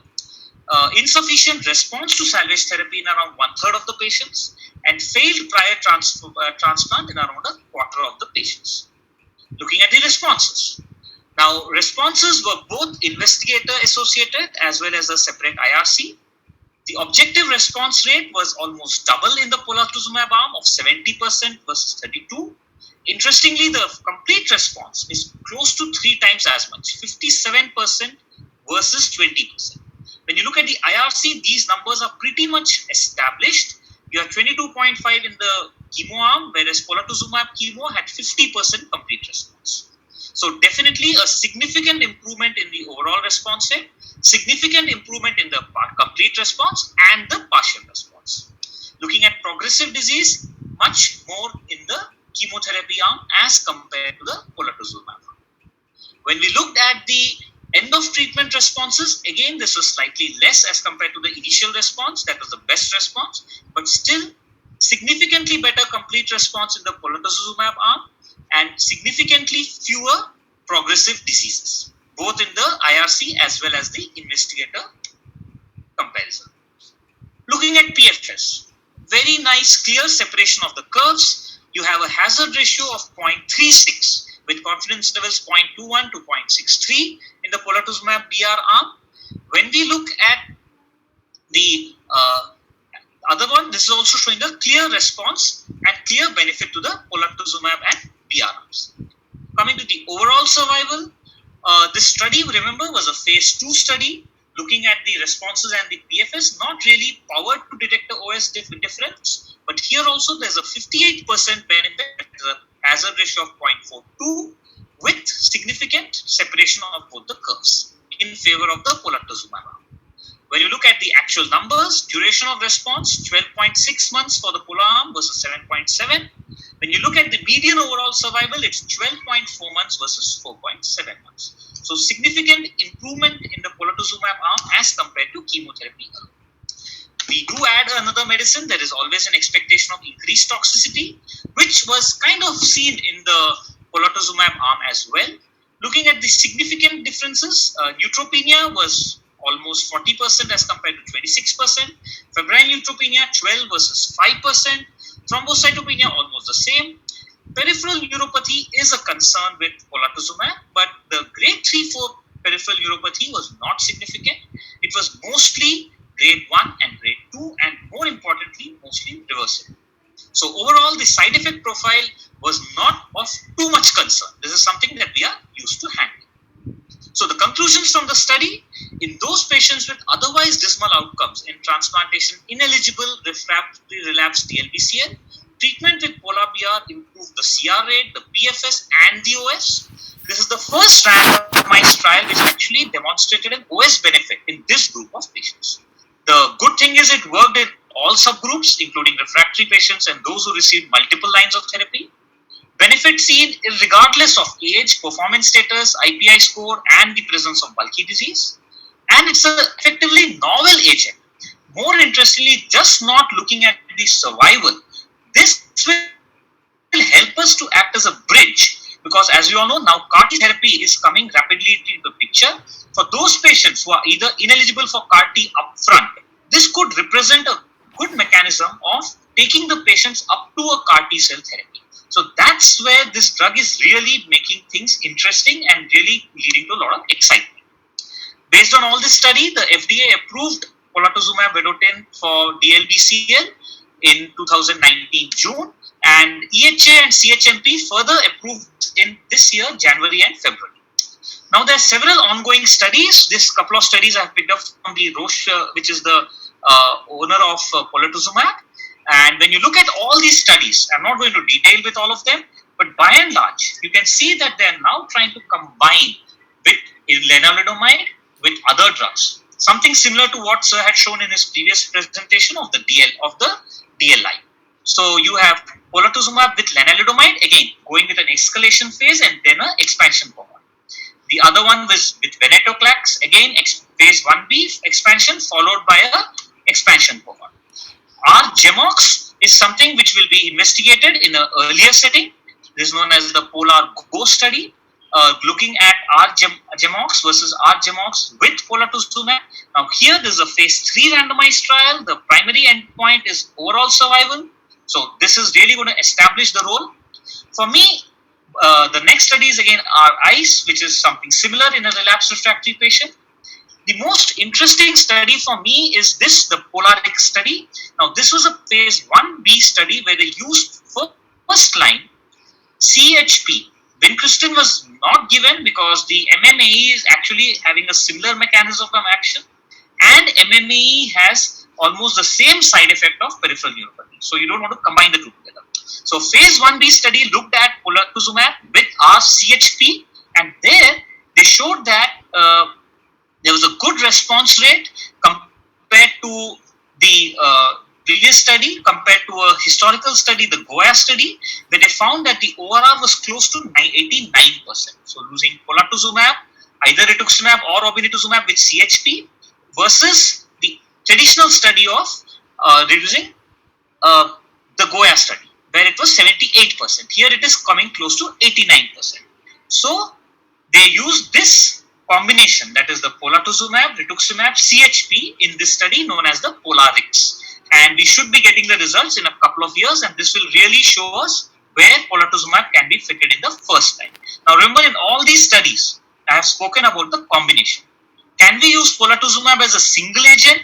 As of now, not approved, and the data for a single agent is not really that encouraging. So we would probably use it in a setting where we cannot give anything else. But as an approval, we would use it in combination with only the rituximab and the bendamustine. So looking at our NCCN guidelines, most of the patients in relapsed refractory setting, those who can go for a transplant will go for a transplant. Those who don't have a response or have a partial response, we would like to go in for a CD19 CAR T cell therapy. The drugs which we can use includes polatuzumab now.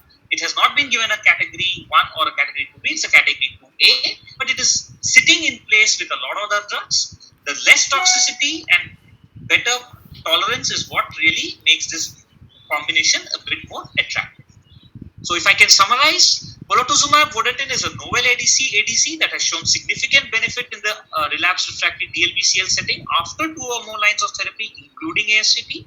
It may serve as a bridge to CAR T cell therapy or as a therapy in patients ineligible for CAR T.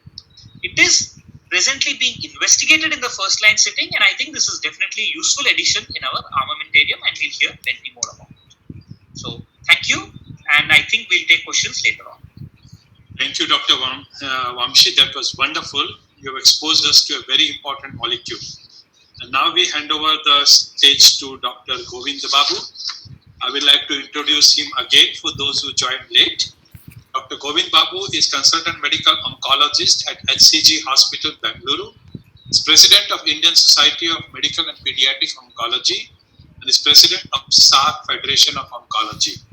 He is going to introduce certain aspects of this disease and also take up all the questions that he has planned and all the questions that have come up in the question box with the faculty. Over to Govind Babu. Thank you very much, Dr. Agarwal, for asking me to be on this session. I've heard 4 wonderful talks. I'll take the liberty now to share my screen and go through just a few of the slides which I thought were important, and then subsequently we'll take all the questions that are there.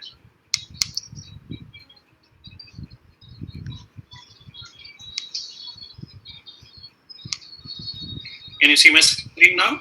Not yet.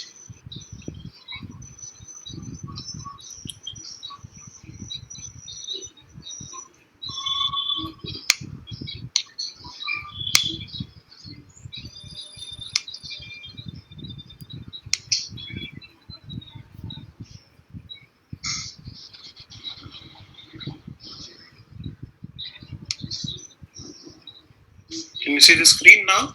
No. No?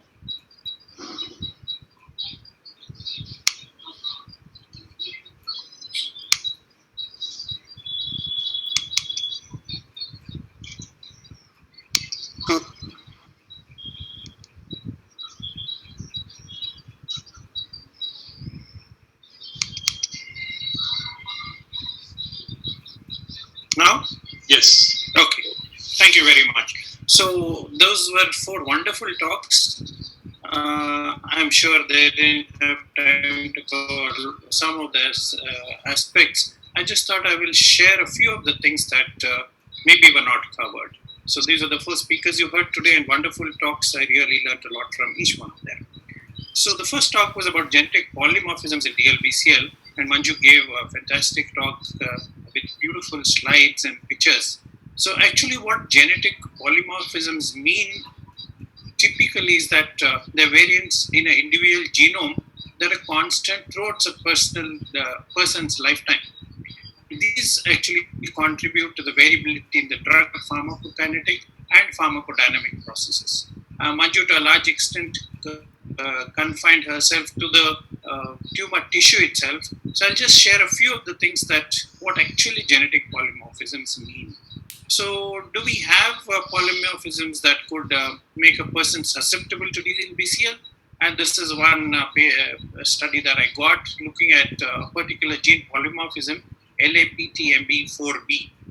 And this actually looked at the overall survival and disease-free survival for this specific polymorphism. And this is for 1 and 2. And they found that there was a difference, in fact. They looked at for IPI 0 to 2 and 3 to 5, and it seemed to be much more significant when the IPI was worse. So they concluded that the risk was slightly increased in cases with the M4B1 genotype as compared to the 1-1 genotype. And there was no significant association of the 2 allele overall survival and disease-free survival. And one of the conclusions was this number was, of course, small. And this seems to be an independent prognostic marker, especially for the IPI scores, which are 3 to 5, which I showed you earlier, that they have a longer overall survival and disease-free survival.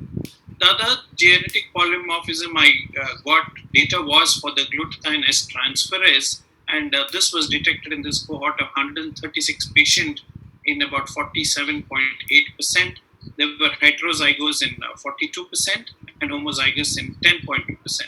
And it seemed to be that this particular polymorphism is associated with unfavorable prognosis. This was just presented as an abstract, so the full paper is not yet out. We heard a lot about the treatment aspects that are there, and this is a paper on polymorphism of the CD20 gene and the relevance to the clinical efficacy for the treatment that we generally use, which is R-CHOP. and they showed that if there was a genetic polymorphism in the CD20 receptors, it did have a correlation with progression-free survival and overall survival as well. And it seems that this is a prognostic factor that is independent of the molecular subtypes. We heard a lot about GCB and non-GCB, but this seems that it is independent of either of these molecular subtypes. So that was for the genetic polymorphisms, and I don't think I need to touch anything more after Dr. MBA has spoken so extensively. Also for the primary mediastinal lymphoma, which the topic was for the dose I just talked. But one important thing again, because we were talking of genomics, I thought I'll just share this with you that this was one paper which appeared in Blood last year, and they actually did a comprehensive genomic analysis, and this actually showed that there was, in fact, a genetic driver which was identified as ZNF217, and the high mutational burden MSI and APOBE6, which stands for apolipoprotein B mRNA editing catalytic polypeptide-like gene. And this signature was important because, as Dr. Sood told you, that we're looking at PD-L1 blockade as a potential form of therapy. So that was about primary mediastinal B-cell lymphomas. Polatuzumab, you've already heard enough beautifully from Vamshi, and this is just a repetition of those slides. And this is sort of a summary slide showing you all the development program that's happening in NHL using this particular molecule. And quite a bit of this Vamshi already showed, and there are actually studies which are combining, in fact, atezolizumab as well. And these are the studies for you. I think we need to wait for these results to mature. So this is the slide. Why we did all these talks was for us to incorporate all this into our patient of DLBCL so that the outcomes are really good. So with that, I will stop and let us start taking questions. I think there are quite a few of them. So the first one is from Krishna. Is the treatment different for DLBCL GCB versus DLBCL non-GCB cell types? Maybe Dr. MBA, you can take this. The first question, is it generally DLBCL Yes. is potentially curable, but still some setting it's aggressive in nature and relapses early?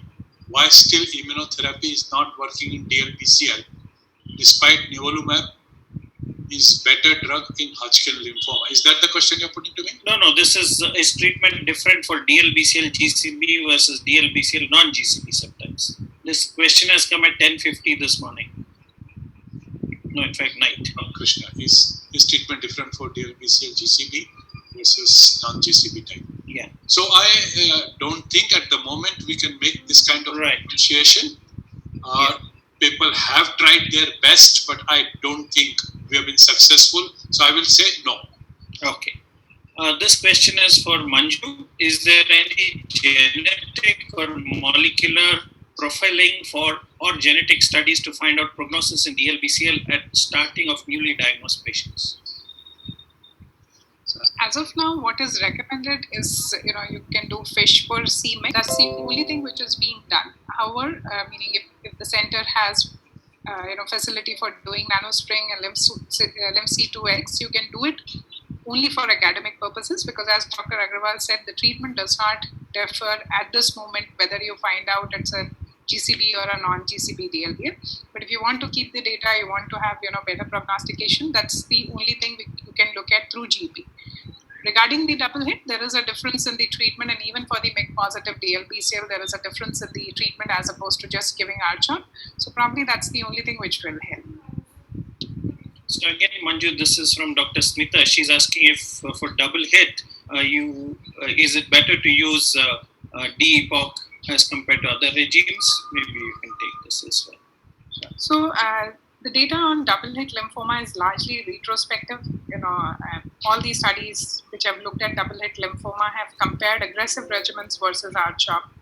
And REPOC turns out to be a winner in terms of better response rates and better progression-free survival. We are not sure whether it's clearly the answer, but having the limited data, as of now, this looks like the treatment of choice for double-hit lymphomas. There's some data from MD Anderson regarding hyper-CVAD, doing as good as REPOC in terms of responses and the outcomes. But as I said, that's a single center data. Unfortunately, many times, most of the other centers outside MD Anderson have not been able to replicate the data with hyper-CVAD. So, given the situation that most of us have become now very comfortable using REPOC, I would suggest that will become the treatment of choice. Okay. The next one is from Dr. Madhusudan again. How do you go for bone marrow transplant in the present COVID-19 situation with mantle cell lymphoma, who's achieved remission after 8 cycles of chemotherapy? Patient is 55 years young male, radiologist by occupation, and at present receiving only rituximab.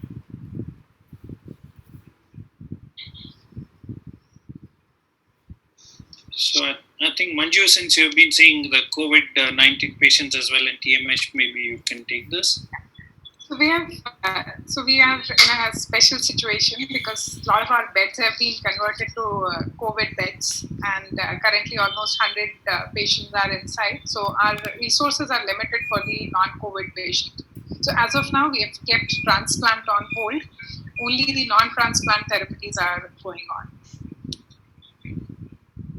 Actually, ESMO has brought out a beautiful statement, and it is a spectrum of high priority to low priority, and that gives the various treatments that you can keep them at low priority and high priority. So that is a good paper for you to look up to actually guide your treatment for your patients. Yeah. So absolutely, it all, as Sir said, that they have prioritized, and the prioritization all depends on the disease nature as well as which exactly. situation you are in as far as pandemic is concerned. So if somebody sitting in Bombay can't tell the same, applications are there for somebody who's sitting in Kerala because things absolutely. are entirely different. So you need to look at both, and as Sir rightly said, please refer to that paper. It really gives you idea about prioritization as the current era. Absolutely. So this is another from Dr. Ramamurthy. It's a long question. The question disappeared. It is there. Okay. A long one, yes. Yeah. So I think this is a long question. We'll email it to one of the speakers, and then maybe we'll email the detailed answer to this. Because Dr. Agarwal, I don't know how much time we have to take the questions. We have some. Okay, because if you're not able to finish all of them, then maybe we can get their emails and personally send them the answers. That would be okay, I feel. This is a question from Dr. Sharma. Based on the data,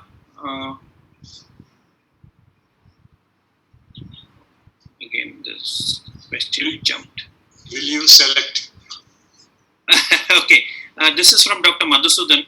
How do you go about a patient having one pathologist saying 3A lymphoma and other pathologist saying 3B lymphoma in asymptomatic patient? Go to the third pathologist. No. Manju, I think you can take this because you come from a large volume center, and maybe after that Dr. Agarwal can see his means I can understand this problem can arise if you're looking at a core biopsy where at times this distinction can become difficult. So I would suggest that definitely have a review, because the management is going to be different. But if you have a 3A, it means if one pathologist has reported a 3A, but you have high LDH and high SUV max there, and you can't get a biopsy where you can't get an excisional or an incisional biopsy to get a clear picture on the entire lymph node architecture, then in that case it's better to err on the side and treat them like a 3D lymphoma. So you need to look at the entire situation, the bulk of disease, the LDH, the SUV max, and if you can't get a review and can't get an additional biopsy, then in that case it's better to treat them as 3D. Okay. This one is from Dr. Vidya. Could you kindly share the important genes required for Dlbcl in today's management? Would you like to have fusions, mutations addressed in the same panel? Manju, maybe you can take this. So as we said that it all depends on where you are and what you are doing. If you're purely looking at from the academic purposes, and if you have means for doing the nanostring or other GP, please go ahead and do that. There are different panels. If you look at lymph C2X has a different panel which can be done. If you're in a in a setting where you are purely delivering the service, as I said, that you just need to have a morphological and immunohistochemical diagnosis of Dlbcl as of now, and have the clinical parameters to calculate the IPI, and that would be good enough as of now, rather than doing any genetic profile. If you have means for doing fish, as we answered earlier, do a CMIC fish, and if positive, then in that case, do a BCL2 or a BCL6 by fish. So this is all I would suggest. It all depends on where we are. I think that answers Dr. Mona's question as well about concordance of gene expression profiling with IHC fish to determine cell of origin. Okay. The next one is from Dr. Humayru. Should RLI be given concurrently with CHOP from the very beginning, or first cycle with RLI and then 6 cycles? I think Dr. Agarwal described beautifully the whole protocol and what was done. Maybe Dr. Agarwal, you can just clarify the same thing again. Okay, so the idea was to avoid chemotherapy in the beginning. Yes, that's right. So RLI was given for 2 cycles, and then 6 cycles of CHOP together with RLI. Okay. What do you? This is from Dr. Akhtar. What is the best chemo option for de novo GCB DLBCL in young patient and in elderly group? So again, this Dr. Agarwal, you can take this. Well, as far as young people are concerned, there is no much discussion. R-CHOP remains the standard of care. Elderly group, it will depend. Now, they may be cardiac fit, they may not be cardiac fit. If they are cardiac fit, you will not like to avoid adriamycin. And if they are compromised, the mini CHOP, the R-mini CHOP, where still adriamycin is there, will be the preferable regime.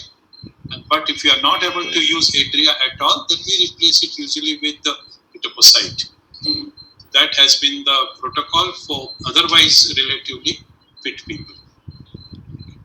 This is from Dr. Gunjan, and she's talking about using NGS in clinical practice. I think, Manju, you already answered this question, that it depends on what you want to do. Maybe you can clarify it in another couple of lines here. NGS in your clinical practice for DLBCL patients. So, as I said, that we are not recommending an NGS in the clinical practice, regular clinical practice. If you have a good research laboratory and you want to have prospective data maintained, then in that case, you can do either nanostring LIMC2X, or you can have, so like for us, we have devised another panel for DLBCL for looking at GCB versus ABC, but that's again a homegrown kind of a panel. So as I said, that I don't have a evidence, clear evidence as of now to say that everyone should start doing NGS. What I meant in my talk was that from now onwards, whenever somebody is planning clinical trial for R-CHOP plus kind of a situation, given the genetic heterogeneity, it's very important to enrich these populations, stratify them, enrich them based on the biomarker. And as very clear from these Smart Start trial, that you cannot just have one drug and target one mutation here. You need to look at pathways which are overexpressed, and then go ahead and plan the clinical trials based on that. But for clinical practice, as of now, I won't suggest that any NGS is needed for your clinical practice.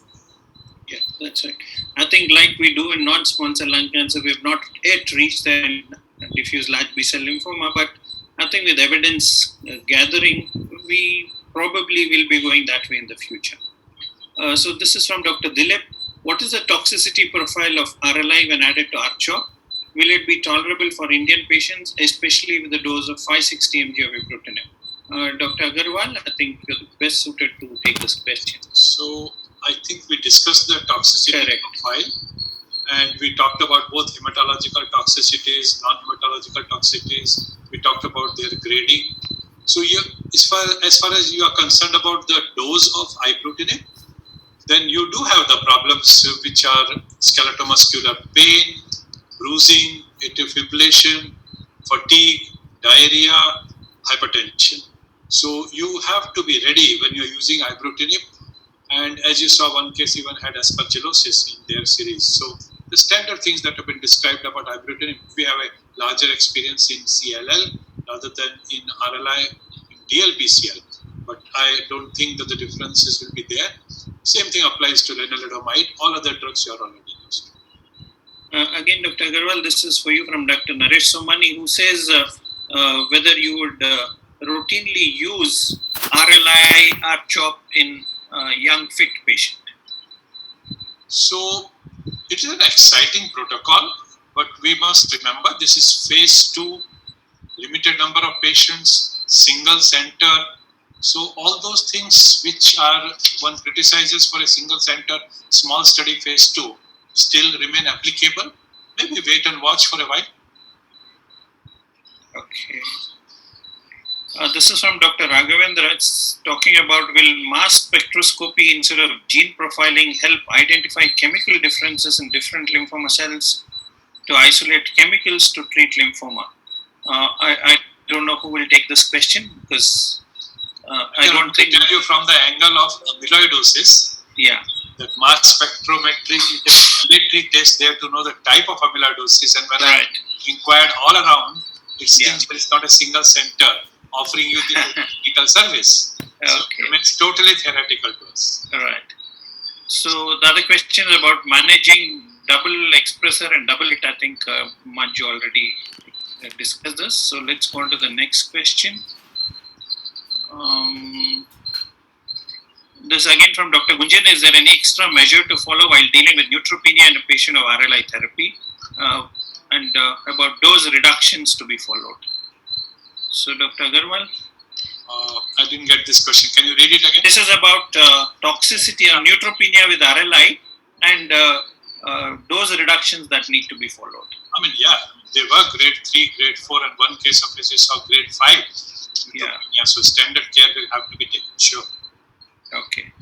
This is from Dr. Rajeshwar Singh. I have a 72-year-old refractory Dlbcl non-GCB after R-CHOP, R-lenalidomide and Dlbcl. Try RLI plus chemo, that is a smart start. So this again is for Dr. Agarwal. I think this was initially... Yeah. Smart start has been only tried upfront. Correct. Absolutely no data for the refractory patients. Yeah. Correct. Initial RLI was for refractory, but not the smart. Okay, yes, sure. That's right. Okay. This is diagnostic markers for primary mediastinal. I think Dr. Sood very nicely has given all that.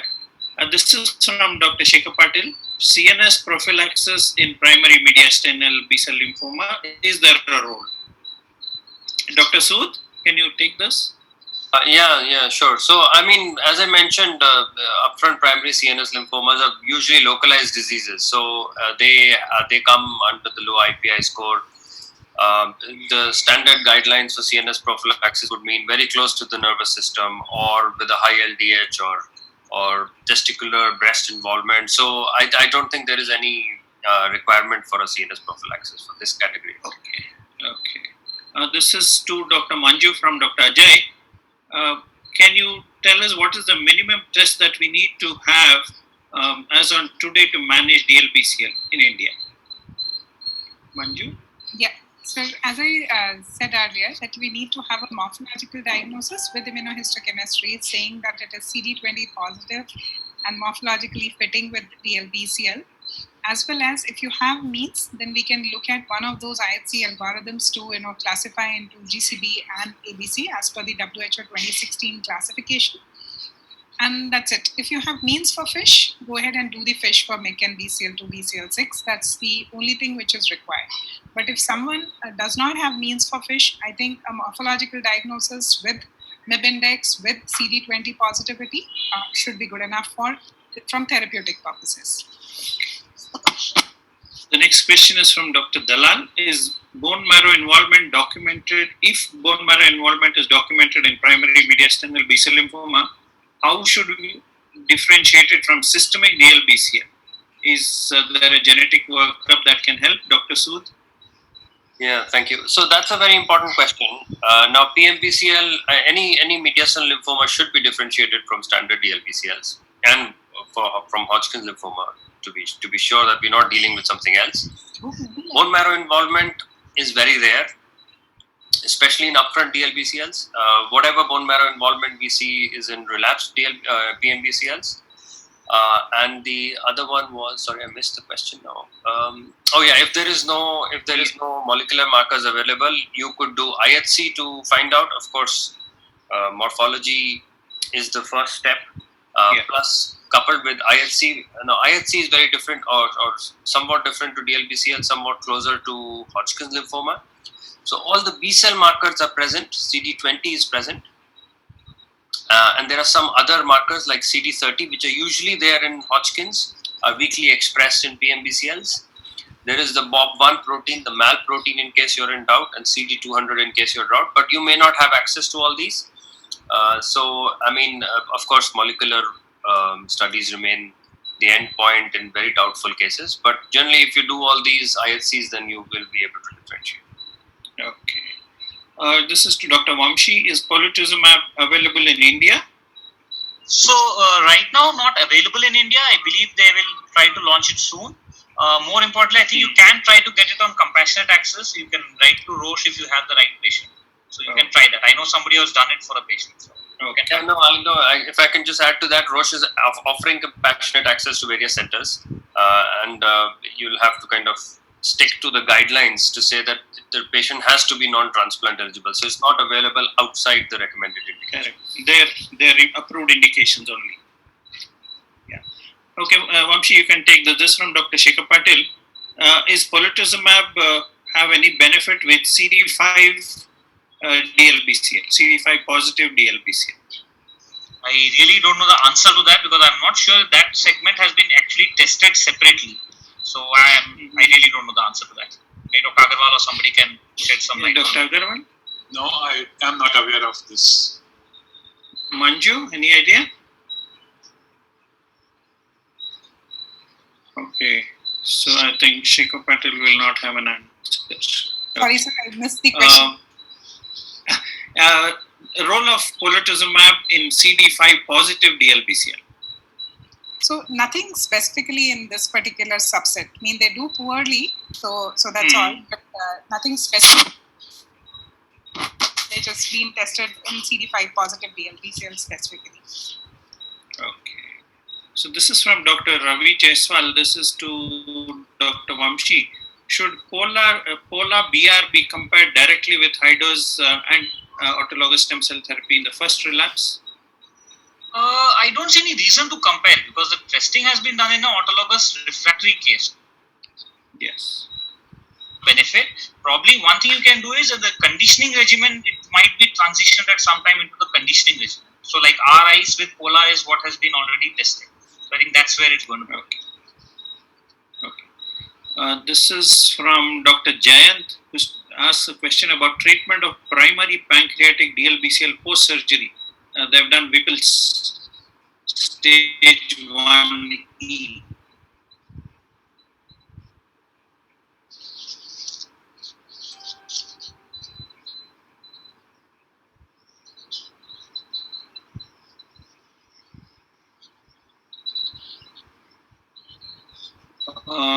Dr. Agarwal? Maybe. Hello? So Can you hear me? So your voice was breaking. Hello? Oh, okay. Yeah, this is about treatment of primary pancreatic DLBCL post-surgery. And Hello? no other site of disease. That's the only site. Yes, they've done a Whipple's. Yeah. So then it has to be treated like a limited stage diffuse large B-cell lymphoma. Surgery alone is not enough. We need to go ahead and give systemic therapy, like a limited stage DLBCL, R-CHOP, and probably you can think of abbreviating chemotherapy here. So that's one. Otherwise, treat just like limited stage DLBCL. No radiation would be required because though it's an extraneural site, but you've done the surgery, so no radiation definitely. Okay, Manju, since you're online, maybe you can take this from Dr. Krishnaratnam, Chennai. What is the role of interim PET in treatment of DLBCL? So you want me to take it? Yeah, sure, Manju, go ahead. So if you look at data for interim PET, means it only has a prognostic relevance unless it shows the progressive disease. That's the only situation where you would consider doing a biopsy and changing therapy. Otherwise, as of now, it has only prognostic implication. Though there are trials which are trying to see whether you can avoid giving radiation in patients who have disease where they have experienced complete metabolic response, but that's not the standard of care as of now. So it's only prognostic value at present and change of therapy if you have progressive disease.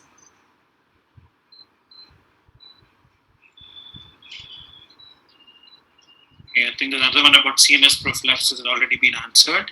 This is from Dr. Pramod Das. Would you recommend NGS in DLBCL? I think Manju, you have already answered this, not in routine work. Okay, this is from Dr. Dalal. How do you treat residual mediastinal mass post dose adjusted epoch? This is to Dr. Sood.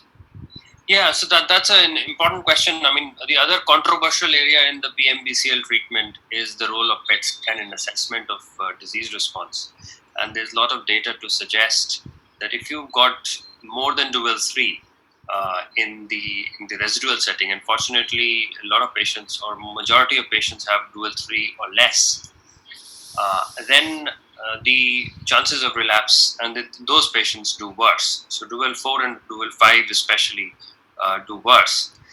So if you do have a patient who's had Dlbcl, then I think, and you've done dose adjusted epoch, then salvage therapy probably remains the only option.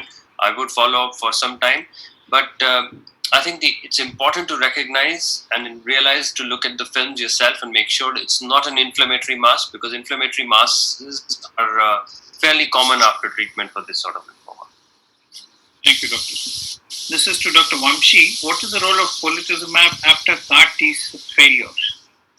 Again, the data seems to support use of polituzumab before a CAR T cell. So you do CAR T cell and then the failure, I really don't know the answer to this. I think we have to wait and watch. I don't know the answer to that. No, I think once you fail CAR T, it's largely palliative, isn't it? Yeah, but again, if someone wants to use it in that setting, I really don't know what to do. No, I think unless you use another CAR T, I mean, if you fail Tisagen, then you can. Correct. And that's also not too much. We don't have enough data for that as well. Yeah, this is from Dr. Dilip Harindran. What should be the treatment strategy for an DLBCL that is transformed from follicular lymphoma? Vamshi? Transform DLBCL from follicular lymphoma. So the treatment should be within lines of a DLBCL itself, unless you have already treated the follicular before. I mean, I didn't get the question. Did he mean treated follicular before and now DLBCL? Or yeah, I think that's what I would assume, yes. So we'll go with the standard treatment, go with the time of relapse, see how later it has been, go with the transplant if possible. I think that's what we would do. And this is also an approved indication for CAR T. Correct. Yeah, that's right. Yeah. Okay, this is from Dr. Sachin Bandari. For a young patient with refractory retro-associated plasmablastic lymphoma post V-epoch, what would be the other treatment options? Manju? So as I think they've given bortezomib and epoch without vincristine, and treatment has failed. It all depends on what the CD4 counts are and what's the how the tolerance has been. If there's not many opportunistic infections and this is the first line heart which is going on with the viral load under control and good CD4, one can think of going ahead and giving the salvage chemotherapy and if possible transplant. But if you have a situation where CD4 counts are low, the person has already failed first line ART and they are on second line ART with high viral load, situation is difficult here and it's unlikely that any therapy is going to work. So you need to start thinking in terms of palliation, radiation, depending on how extensive the disease is. So I think we've finished most of the questions. Yeah, really, we've finished most of them. So, Dr. Agarwal, would you like to take over? Thank you, Dr. Govind Babu. We are on the dot. It's almost about 1:30, so we have not delayed anybody from their lunch. Well, it's just my job and a pleasant job to give a vote of thanks. I'm extremely grateful to the faculty, starting from Dr. Ved and right up to Dr. Govind Babu and all the speakers, all the audience. A huge number of you have logged in. Our service provider, Mice Ideas, and our sponsor, Reddy's Lab. So that's all what I have to tell you. Next Sunday we have myelodysplastic syndrome. Do log in and have a wonderful